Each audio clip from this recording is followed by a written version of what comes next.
Hello दोस्तों, कैसे हैं आप सब। स्वागत है आपका अपने YouTube channel maths set go में, जहां हम करते हैं मैथ्स की बात फन के साथ। आज हम करेंगे class 11th chapter 1 sets. Set में आज हम सॉल्व कर रहे होंगे मिसक्लेनियस एक्सरसाइज। मिसक्लेनियस एक्सरसाइज में है टोटल 10 सवाल। आज हम करेंगे पहले 5 सवाल। तो बिना किसी देरी के चलिए शुरू करते हैं। क्वेश्चन नंबर 1 क्या बोल रहा है? क्वेश्चन नंबर 1 में decide among the following sets which sets are subset of one and another. तो बेसिकली इसने हमको कुछ 4 सेट दे रखे हैं, ए बी सी और डी, और इसमें ये बोल रहा है कि हमको पता करना है कि कौन सा सेट दूसरे सेट का सबसेट है। तो देखिए कैसे सॉल्व करेंगे। पहले हम सेट्स को सेट बिल्डर फॉर्म में लिखेंगे। तो ए सेट क्या है? देखिए हमारा x such that x belongs to R and x satisfy x square minus 8x plus 12 equal to 0। ठीक है, तो सबसे पहले हम क्या करेंगे, इस इक्वेशन को सॉल्व करेंगे। X square minus 8x plus 12 equals to 0। तो देखिए इस क्वाड्रेटिक को सॉल्व करेंगे। यहाँ पे है 1 इंटू 12, ये हो जाएगा 12, और यहाँ पे एडिशन का मार्क लगा हुआ है, यानी कि मुझे 12 के ऐसे फैक्टोरियल्स करने हैं जो ऐड करके 8 आए। क्लियर है? ओके, 2 6 2 3 3 1, तो 6 एंड 2। क्लियर हो गया? 6 एंड 2, तो क्या हो जाएगा यहाँ पे x square minus 6 plus 2x plus 12 equals to 0। अब हम ब्रैकेट ओपन कर देंगे। X square minus 6x minus 2x plus 12 equals to 0। x common ले लेंगे, x माइनस 6 माइनस 2 कॉमन ले लेंगे, x minus 6 equals to 0। x minus 6 common ले लेंगे दोनों हमसे, और क्या आ जाएगा? x minus 2 equals to 0। अब पहले हमें x माइनस 6 को 0 के इक्वल करूंगा, तो x माइनस 6 इक्वल्स टू 0, यानी कि x इक्वल्स टू 6। फिर मैं x माइनस 2 इक्वल्स टू 0 करूंगा, तो x इक्वल्स टू 2। तो मेरे पास x के दो आंसर आ गए, 6 एंड 2। तो मेरा ये ए सेट क्या हो जाएगा? 6, 2। क्लियर हो गया? आगे बढ़े। बी सेट तो ऑलरेडी मेरे को सेट बिल्डर फॉर्म में दिया हुआ है, 2 4 6, इसमें तो कुछ करना ही नहीं। सी सेट क्या है? ये भी सेट बिल्डर फॉर्म में है, 2 4 6 8 and so on. And D set भी हमारा सेट बिल्डर फॉर्म में गिवन है। अब सबसेट की डेफिनेशन क्या होती है, याद करिए। For A to be a subset of B, A को बी का सबसेट होने के लिए all elements of A needs to be in B. अगर ए बी का सबसेट है तो ए के सारे एलिमेंट्स बी में होने चाहिए। तो इस तरह के रिलेशंस देख लेते हैं कितने सेट्स में बन रहे हैं। देखिए ए के एलिमेंट है 6 एंड 2, देखिए बी में है 6 एंड 2, आपका सी में भी है, डी में नहीं है, यानी कि A is a subset of B and A is also a subset of C। तो दो आंसर्स तो मेरे ये हो गए। मैंने चेक कर लिया कि A किस किस का सबसेट है। सिमिलरली अब मैं चेक करूंगा B किस किस का सबसेट है। तो B के सारे एलिमेंट्स क्या A में है? चेक करिए, 2 है 6 है पर 4 नहीं है, यानी कि B A का सबसेट नहीं है। B is not a subset of A। Clear हो गया? अब देखेंगे क्या B C का सबसेट है। तो B के सारे एलिमेंट्स C में होने चाहिए, 2 4 6 2 4 6, B के सारे एलिमेंट्स C में हैं, यानी कि B is a subset of C। Similarly check करेंगे क्या B के सारे एलिमेंट D में हैं। तो देखिए नहीं, 2 और 4 D में नहीं है, तो इसका मतलब B also not a subset of D. हमने अब चेक कर लिया कि B किस किस का सबसेट है। सिमिलरली अब हम चेक करेंगे C किस किस का सबसेट है। तो देखिए C के सारे एलिमेंट्स क्या A में है? नहीं है। C के सारे एलिमेंट्स क्या B में है? नहीं है। C के सारे एलिमेंट्स क्या D में है? नहीं है।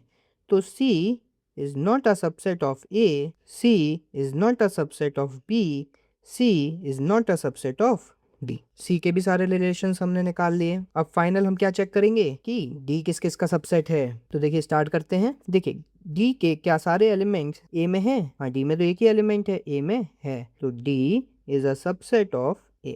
D का एलिमेंट क्या B में है? यस, ओनली वन ही एलिमेंट है, D B में है, यानी कि D is a subset of B। Again D का क्या एलिमेंट C में है? हाँ है, इसका मतलब D is a subset of C। तो ये आपके आंसर्स हो गए। क्लियर हो गए? चलिए अगला क्वेश्चन करेंगे। क्वेश्चन नंबर 2 क्या बोल रहा है इसमें? In each of the following determine whether the statement is true or false. If it is true, prove it. If it is false, give an example. Basically true false इसमें हमको solve करने हैं। तो चलिए स्टार्ट करते हैं। पहला बोल रहा है if x belongs to a, यानी कि x a का एक एलिमेंट है, and a belongs to b, यानी कि सेट a एक सेट b का एलिमेंट है, then x belongs to b। समझने की कोशिश करेंगे। ऐसे क्वेश्चंस को सॉल्व करने का बेस्ट तरीका होता है कि आप एक एग्जाम्पल ले लीजिए। एक एग्जाम्पल से काफ़ी अच्छी क्लैरिटी आ जाती है। मान लिया मैंने कि मेरा सेट है 1,2, ये मेरा मैंने ए सेट ले लिया। देखिए यहाँ पे 1 बिलोंग्स टू ए, एक्स को मैंने 1 मान लिया, ठीक है, ए मैंने ये मान लिया, एक्स मैंने 1 मान लिया, तो एक ये कंडीशन पहले फुलफिल हो गई, x belongs to a. Okay, now मेरे को एक ये कंडीशन भी जस्टिफाई करनी है। देखिए अब मैं बी को क्या ले सकता हूँ, बी को मैं पहले तो मेरे देखिए सिंस बी में ए तो है ही, बी में ए तो है ही, तो बी में ये पूरा ए सेट होना ही होगा। ओके, और उसके अलावा क्या होगा, कुछ भी, जैसे मान लीजिए 3, 4, 5। अब इसमें चेक करिए क्या मेरा 1 बी में है, एक्स को 1 माना था ना, तो चेक करिए क्या 1 बी में है। तो देखिए 1,2 एक सेट के अंदर है, तो ये वाला 1 तो काउंट नहीं होगा। क्या और कोई 1 तुम्हें दिख रहा है, नहीं दिख रहा है, तो इसका मतलब ये क्या हो गया, फॉल्स। क्लियर हुआ, थोड़ा आइडिया आया क्या करना चाह रहे हैं, इसको एक बार फिर समझेंगे। देखिए क्वेश्चन बोल रहा है if x belongs to a, यानी कि x एक हमारा एलिमेंट है और a हमारा सेट है। फिर बोल रहा है set a belongs to set b, तो क्या ये एलिमेंट भी मेरा सेट b में होगा, जो a का एलिमेंट था क्या वो सेट b में होगा। तो इसको समझने की कोशिश करिए। मान लीजिए मेरा x है 1, ठीक है, a मेरा सेट कुछ इस तरीके से 1,2, x a में है, ठीक है, यानी कि x बिलोंग्स टू a, सही हो गया। अब क्या बोल रहा है a belongs to b, b में क्या मान सकता हूँ, a तो देखो हो गई, सेट a पूरा तो उसमें है ही है, ठीक है, उसके अलावा कुछ भी हो सकता है, 2, 3, 4 कुछ भी हो सकता है। इसको अगर थोड़ा सा मैं ऐसे लिखूंगा तो क्या आएगा, 1,2, 2, 3, 4, ऐसे ही कुछ होगा। अब देखिए इसमें चेक करिए क्या x बिलोंग्स टू b, ये हम चेक करते हैं, x क्या है 1, क्या 1 b में है, तो चेक करिए क्या है b में 1, b में 1 नहीं है, ये वाला 1 सेट के अंदर है, तो ये काउंट तो होगा नहीं। इंडिविजुअली लेवल पे 1 है क्या, नहीं है, इसका मतलब ये फॉल्स हो जाएगा। क्लियर हुआ। अगला देखेंगे question number 2, if a is a subset of b and b belongs to c, then a belongs to c। इस क्वेश्चन को भी हम एग्जाम्पल की तरह से सॉल्व करने की कोशिश करेंगे। पहले हम करते हैं लेट a कुछ भी मान लीजिए, जैसे मैं स्टैंडर्ड ले लेता हूँ 1, अब b क्या होगा, देखिए since a belongs to b, यानी कि a के सारे एलिमेंट्स b में तो होने ही होने हैं, यानी 1, 2 और 3, 4 एक्स्ट्रा में ले लेता हूँ। a के सारे एलिमेंट्स b में होने चाहिए, तो मैंने a के सारे एलिमेंट्स b में डाल दिए। नाउ बोल रहा है b is a element of c, b is a element of c, तो c मेरा क्या हो जाएगा, देखिए b एज अ एलिमेंट होगा उसमें, क्योंकि एलिमेंट का निशान है, b एज अ एलिमेंट है, उसके अलावा कुछ भी हो सकता है, लाइक 5, 6, 7, ठीक है। इसको और ब्रीफ में लिखने की कोशिश करेंगे, क्या बनेगा, 1, 2, 3, 4 bracket close, then 5, 6, then other bracket. Clear हुआ। अब ये कंडीशन चेक कर लीजिए, क्या मेरा जो a है वो c में एज अ एलिमेंट है, a यानी कि पूरा ये 1, 2 एज अ एलिमेंट c में है क्या, 1, 2, 3, 4 ये तो अलग सेट है, ये पूरा सेट चाहिए मेरे को एज अ एलिमेंट, तो क्या ये पूरा सेट तो मेरा एज अ एलिमेंट नहीं है, तो ये भी हमारा फॉल्स हो जाएगा। क्लियर हो गया। इस तरह के क्वेश्चन को आपको एग्जाम्पल के तरह से ही सॉल्व करना है, बहुत ईजी हो जाएगा। आगे बढ़े, देखिए थर्ड पार्ट में क्या बोल रहा है, if a is a subset of b and b is a subset of c, then a is a subset of c।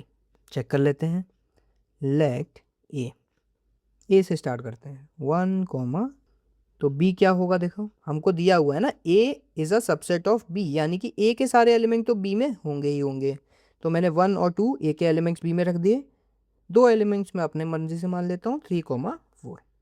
ना हमको अब b मिल चुका है, तो अब हम c निकालेंगे। देखिए b is a subset of c, यानी c में b के तो सारे एलिमेंट हैं ही, इतना तो कंफर्म है, तो यानी 1, 2, 3, 4। दो एलिमेंट्स में अपनी मर्जी से डाल देता हूँ। चलो भाई 5,6। अब मेरे को चेक करना है if A is a subset of C, यानी कि क्या ए के सारे एलिमेंट सी में हैं। तो चेक कर लो, तो ए के दो एलिमेंट 1,2 सी में है क्या? 1,2 हाँ सी में है। तो ये हमारा ट्रू हो गया और ये आपका आंसर हो गया। अगला क्वेश्चन देखें। क्वेश्चन नंबर 4 कह रहा है if A is not a subset of B and B is not a subset of C then A is not a subset of C. फिर से वही करेंगे, मैंने ए माना 1,2। तो देखिए बी क्या हो जाएगा, बोल रहा है A is not a subset of B, यानी कि ए के सारे एलिमेंट्स बी में नहीं है। तो मैं एक भी एलिमेंट नहीं लूंगा, अच्छा केस ले लेते हैं ना, एक भी एलिमेंट नहीं ले। बी मैंने ले लिया 3 और 4। अब बोल रहा है B is not a subset of C, यानी बी का कोई भी एलिमेंट सी में नहीं होगा। तो देखिए बी का कोई भी एलिमेंट सी में नहीं होना है, लेकिन ए के तो हो सकते हैं ना, हो सकते हैं ना। तो देखो इस पर्टिकुलर कंडीशन में A is a subset of सी, ठीक है। अच्छा एक एग्जांपल इसमें और लेते हैं। ए को फिर से मैं 1,2 लूंगा, बी को मैं 3,4 ही लूंगा, सी को मैं 5,6 ले लूंगा, ठीक है। क्योंकि अब भी देखिए सेकंड कंडीशन फुलफिल हो रही है, B is not a subset of C. इस केस में A is not a subset of C. भैया क्या मतलब है, दोनों आंसर कैसे हो सकते हैं? देखिए जब दो आंसर पॉसिबल हो ना तो आप उसको फॉल्स ही मानते हो। बेसिकली हमेशा ये चीज प्रूफ होगी क्या कि A is not a subset of C? क्या ये चीज हमेशा प्रूफ हो रही है क्या? इन दो स्टेटमेंट से ये चीज हमेशा प्रूफ हो रही है क्या? नहीं हो रही ना। अगर एक सिंगल केस भी ऐसा है जब ये चीज फॉल्स हो रही है तो हम इसको फॉल्स ही मानेंगे। इतनी बात समझ में? हमारे पास एक सिंगल केस ऐसा आ गया जिसमें ये चीज जरूरी नहीं है कि ये चीज फॉलो हो, तो हम उसको फॉल्स मानेंगे। इतना क्लियर हुआ क्या? आगे बढ़े। Question number 5 if x belongs to a, यानी x एक एलिमेंट है a का, and a is not a subset of b, then x is a element of b। ठीक है, इसमें भी हम वैसे ही करेंगे, एग्जांपल से जाएंगे। तो x में मान लेता हूँ 1, तो a क्या हो जाएगा, देखो 1 को रखना ही है तो केवल 1 ही मान लेता हूँ। x is a element of a, true हो गया हमारा। अब बोल रहा है a is not a subset of b, तो a का कोई भी एलिमेंट b में नहीं होगा। तो देखिए b क्या होगा हमारा, 2 मान लेते हैं, ठीक है। a is not a subset of b, ये भी क्लियर हो गया। अब देखिए चेक करेंगे, x बिलोंग्स टू b, ये चेक करते हैं। x क्या है हमारा 1, बिलोंग्स टू b क्या है 2। क्या 1 है इस सेट में? नहीं है। इसका मतलब x does not belongs to b। हमको तो यहाँ दे रखा है कि बिलोंग्स टू, यानी कि ये फॉल्स हो जाएगा। क्लियर हो गया, आगे बढ़े। If a is a subset of b and x does not belongs to b, then x does not belongs to a को मैं क्या मान लेता हूँ 1। देखिए दिया हुआ है a is a subset of b, तो b को हम क्या मान सकते हैं 1,2, क्योंकि a के सारे एलिमेंट्स b में होने चाहिए, तो a का एक ही एलिमेंट है वो मैंने b में दे दिया। क्लियर हुआ इतना? नेक्स्ट दिया है x does not belongs to b। अब हमको x कुछ ऐसा लेना पड़ेगा जो b में नहीं हो, तो ठीक है x में ले लेता हूँ 3, 3 b में हमारा नहीं है। अब हमको चेक करना है if x does not belongs to a, क्या 3 a में है? नहीं है, 3 a में नहीं है, तो ये हमारा ट्रू हो रहा है यहाँ पे। तो ये हमारा आंसर हो जाए। क्लियर हो गया? देखिए इस वाले को एक मेथड 2 से आपको समझाता हूँ। यहाँ पे क्या दिया हुआ है, a is a subset of b, तो यहाँ मैं b से स्टार्ट करता हूँ। मान लीजिए मेरा b कोई सेट है a1 a2 a3 b1 b2 b3, ठीक है। अब बोल रहा है a is a subset of b, और ये 3 एलिमेंट्स a के हैं। बेसिकली मेरा a सेट क्या है, a1 a2 a3। अब थोड़ा सा इमेजिन करिए, बोल रहा है x does not belongs to b, यानी कि x b का कोई एलिमेंट नहीं है, यानी कि इन 6 के 6 में x नहीं है। इतना क्लियर हो रहा है? सिंस बोला है x does not belongs to b, यानी कि ये 6 के 6 एलिमेंट्स में x नहीं है। तो बोल रहा है x does not belongs to a, यानी कि x इन तीनों में भी नहीं होगा। यही तो बोल रहा है वो। उसने बताया कि x इन 6 में नहीं है, तो बोल रहा है कि क्या इन तीनों में भी नहीं होगा। सही बात है भाई, इन 6 में नहीं है तो इन 3 में कैसे हो जाएगा। Hence x does not belongs to a, ये हमारा ट्रू हो जाएगा। क्लियर हो गया? अगला करें। क्वेश्चन नंबर 3 क्या बोल रहा है, देखिए इसमें, let a, b and c be the sets such that A union B equals to A union C, okay, and A intersection B equals to A intersection C. Show that B equals to C. तो देखिए इस question को कैसे solve करेंगे। इसके लिए आपको पहले एक छोटा सा फॉर्मूला पता होना चाहिए। किसी भी सेट को मैं इस तरीके से ओपन कर सकता हूँ, A equals to A union bracket A intersection B। कैसे, एक बार प्रूफ कर लेते हैं। A इंटरसेक्शन B को मैं रेड से मार्क कर रहा हूँ, A इंटरसेक्शन B, ठीक है। अब इतने पार्ट का अगर मैं A के साथ यूनियन लूँगा तो कितना हो जाएगा। देखिए A के साथ इतने पार्ट का यूनियन लेना है। यूनियन यानी कि A के एलिमेंट या A इंटरसेक्शन B के एलिमेंट्स। A के एलिमेंट्स ले लिए और A इंटरसेक्शन B के एलिमेंट्स ले लिए। ये तो A ही है ना, तो ये हमने प्रूफ कर दिया, ठीक है। अब हमको बोल रहा है प्रूफ करना है B इक्वल्स टू C, तो हम B से स्टार्ट करते हैं। तो सेम लॉजिक पे मैं B को क्या लिख सकता हूँ, B equals to B union B intersection A। अब देखिए B union B intersection A को A इंटरसेक्शन B भी कह ही सकते हैं, कोई अंतर थोड़ी है। A इंटरसेक्शन B या B इंटरसेक्शन A सेम ही बात होती है, ओके। नाउ देखिए गिवन है हमको A intersection B is equal to A intersection C। लिख देंगे यहाँ पे A इंटरसेक्शन C, सब्स्टिट्यूट कर दिया, तो substituting A intersection B equals to A intersection C।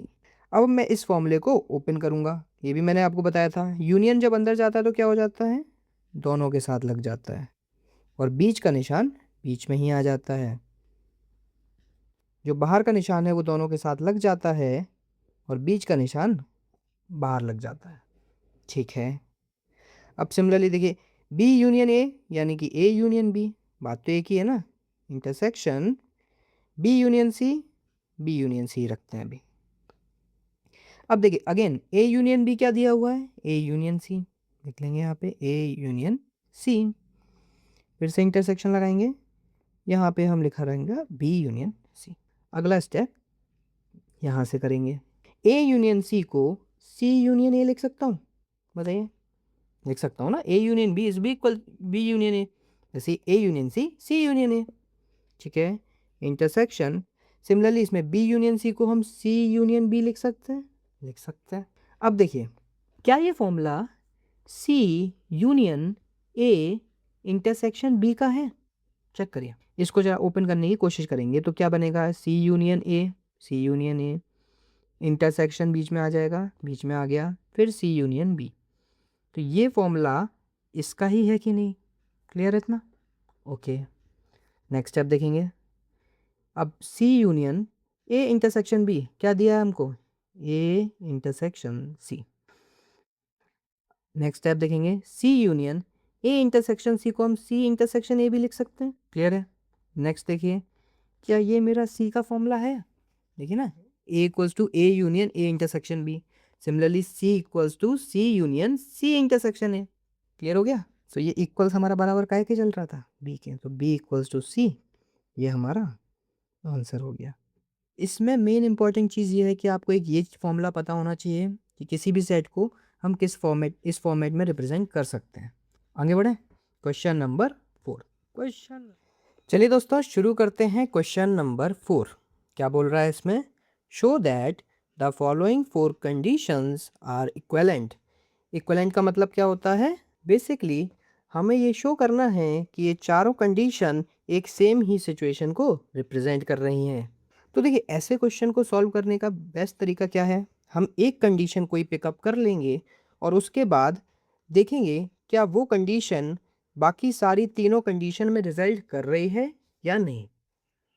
Basically अगर उस कंडीशन को लेने पर ये सारी कंडीशन सेटिस्फाई हो गई तो हमारा सारी कंडीशंस इक्विवेलेंट हो जाएंगी। अभी क्वेश्चन करेंगे तो और अच्छे से समझ में आएगा। इसमें हम शुरू करेंगे टेकिंग कंडीशन 1। देखिए वन कंडीशन क्या है, A is a subset of B। इसका मतलब क्या होता है, all the elements of A also belongs in B। चलिए एक बार इसका वेन डायग्राम बना के देखेंगे। चेक करिए क्या इसका वेन डायग्राम कुछ इस तरीके से ही बनेगा। ए के सारे एलिमेंट्स बी के अंदर हैं, ठीक है। ठीक है, देखिए अब मैं कंडीशन 2 चेक करता हूँ। टेकिंग कंडीशन 2, कंडीशन 2 क्या है मेरी, a minus B equals to 5। तो पहले मैं चेक करता हूँ a माइनस बी मेरा कितना आ रहा है। a माइनस बी क्या होता है, a के वो सारे एलिमेंट्स जो b में नहीं हैं। तो अब वेन डायग्राम की ध्यान मदद से देखिए, a के सारे एलिमेंट्स b में हैं, a का कोई भी एक एलिमेंट ऐसा है ही नहीं जो b में ना हो। तो a माइनस बी क्या 5 आ जाएगा। तो ये कंडीशन 2 प्रूफ हो गई। सिमिलरली अब मैं चेक करूंगा condition 3, A union B. Venn diagram से देखिए ए यूनियन बी क्या होगा, ए के सारे एलिमेंट और बी के सारे एलिमेंट। तो ए यूनियन बी मेरा क्या आ गया, बी आ गया क्या। मेरी कंडीशन 3 भी चेक हो गई। Similarly A intersection B. अब देखिए क्या ए इंटरसेक्शन बी में वो एलिमेंट्स होंगे जो ए में हों और बी में हों, ए और बी के कॉमन एलिमेंट्स, क्या वो केवल इतना पार्ट होगा। तो ये तो ए ही है ना।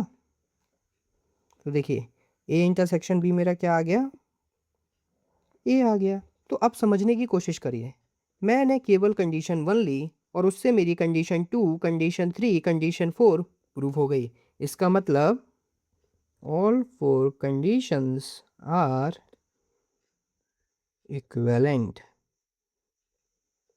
ये हमारा प्रूव हो गया। क्लैरिटी हो गई क्वेश्चन में। क्वेश्चन में क्या बोल रहा था, क्या करना चाहते थे, हमको बोला चेक करिए कि क्या चारों कंडीशन इक्विवेलेंट हैं। तो उसके लिए मैंने क्या किया, मैंने एक फर्स्ट कंडीशन केवल उठाई, उस कंडीशन के बेस पे मैंने बाकी तीनों कंडीशन को प्रूव कर दिया। Hence all 4 conditions are equivalent. आगे बढ़े। Okay, number 4। क्वेश्चन नंबर 5 क्या बोल रहा है देखिए इसमें, show that if A is a subset of B then C minus B is a subset of C minus A. देखिए बहुत आसान है, हमको दिया है A is a subset of B, तो हमको ये प्रूफ करना है। ठीक है, तो हम क्या करते हैं, let x be an element of C minus B, यानी कि x हमने कुछ ले लिया जो एलिमेंट है c माइनस बी का। अच्छा, x अगर c माइनस बी का एक एलिमेंट है, यानी कि x belongs to c and x does not belongs to b। इतना क्लियर है। c माइनस बी क्या होता है, c के वो सारे एलिमेंट्स जो b में नहीं हैं, c के केवल वही एलिमेंट्स जो b में नहीं है। अब बोल रहा है x belongs to c minus B, यानी कि x c को तो बिलोंग कर रहा होगा पर x b को बिलोंग नहीं कर रहा होगा। अब since a is a subset of b, यानी कि a के सारे एलिमेंट्स b में हैं। मेरे पास b है जिसमें a के सारे एलिमेंट्स हैं और कुछ अदर एलिमेंट्स हैं लाइक 1 2 3, और यहाँ पे a के एलिमेंट्स हैं। अब वो बोल रहा है इन सब में ही x नहीं है, तो क्या x a में होगा, नहीं होगा। तो इसका मतलब क्या है, x बिलोंग्स टू c, ये तो ठीक है, and x does not belongs to a। इसका मतलब क्या हुआ, x belongs to c minus A. x c में है पर x a में नहीं है, यानी कि x c माइनस a में है। तो देखिए x belongs to c minus b, इससे हमको क्या मिला, x belongs to c minus a। तो अगर x c माइनस b का एक एलिमेंट है तो x c माइनस a का एलिमेंट भी है। इसका मतलब c minus B is a subset of c minus A. Clear हुआ। तो ये बहुत टेक्निकल एक्सप्लेनेशन है। तो चलिए एग्जांपल ले लेते हैं जल्दी से। a इज 1,2, b देखिए बोल रहा है a is a subset of b, तो b क्या हो जाएगा 1 2 3 4, a के सारे एलिमेंट्स b में होने चाहिए। ओके, c तो मैं कुछ भी ले सकता हूँ, c पे तो कोई कंडीशन लगा ही नहीं है, तो c में ले लेता हूँ 2 3 4 5 6। क्लियर हो गया। ओके, देखिए c माइनस बी क्या हो जाएगा, c के वो सारे एलिमेंट्स जो b में नहीं हैं, 2 3 4 ये तो b में हैं, तो ये तो नहीं आएंगे, केवल 5 और 6 बचे, तो क्या हो जाएगा c माइनस बी 5 6। अगेन सी माइनस ए निकालेंगे तो क्या हो जाएगा, सी के वो सारे एलिमेंट्स आएंगे जो ए में नहीं है। तो देखिए 2 ए में है तो 2 नहीं आएगा, 3 4 5 6 ये कोई भी ए में नहीं है तो ये चारों एलिमेंट्स आ जाएंगे 3 4 5 6। तो देखिए अब मुझे बस ये कंडीशन चेक करनी है, तो चेक करिए क्या C minus B is a subset of C minus A. तो देखिए सबसेट के लिए सी माइनस बी के सारे एलिमेंट सी माइनस ए में होने चाहिए, तो 2 ही एलिमेंट है 5,6 5,6 इसमें है, हेंस ट्रू। और इसी के साथ आज का हमारा वीडियो यहाँ पे समाप्त होता है। मुझे आशा ही नहीं पूरी विश्वास है कि आपको सारे क्वेश्चन समझ में आए होंगे। अगर आपको हमारे वीडियो में कोई भी डाउट है तो प्लीज़ डू कमेंट, हम सारे कमेंट्स पढ़ते हैं।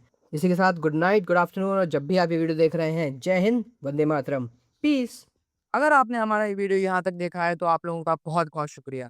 अगर आपको हमारे इस वीडियो से वैल्यू मिलती है तो please do subscribe and keep learning, piece.